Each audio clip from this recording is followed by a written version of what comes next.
Mga kapuso, napabuntong hininga na lang si Pangulong Bongbong Marcos dahil daw sa galit matapos niyang matuklasan ang isang ghost flood control project sa isang bahagi ng Purok 4 dito sa Barangay Piel sa Baliwag, Bulacan.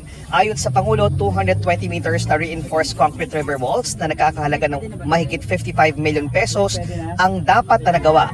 Pero sa isang surprise inspection ng Pangulo, wala siyang nakita kahit ano. Wala nang ganito, wala na tayong mahanap. Sige. Ay, nako. Talaga naman. Thank you. Disappointed? Thank you very much. Yes. Disappointed? Extremely.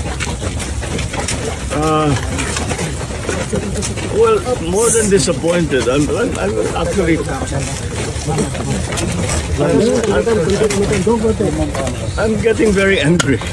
This is what's happening here. Paano naman wala talaga. 220 meters, 55 billion completed ang record ng Public Works. Kahit walang ginawa, kahit isang araw hindi nagtrabaho, wala kang makita. Puntahan niyo, wala kayong makita kahit na ano. Tuloy-tuloy ang pagbaha doon sa kabila.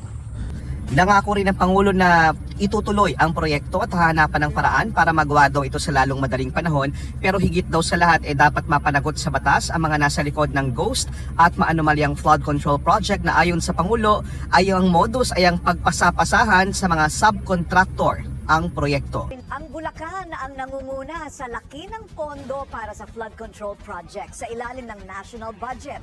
Umaabot ito ng mahigit 3 bilyong piso para sa 2025.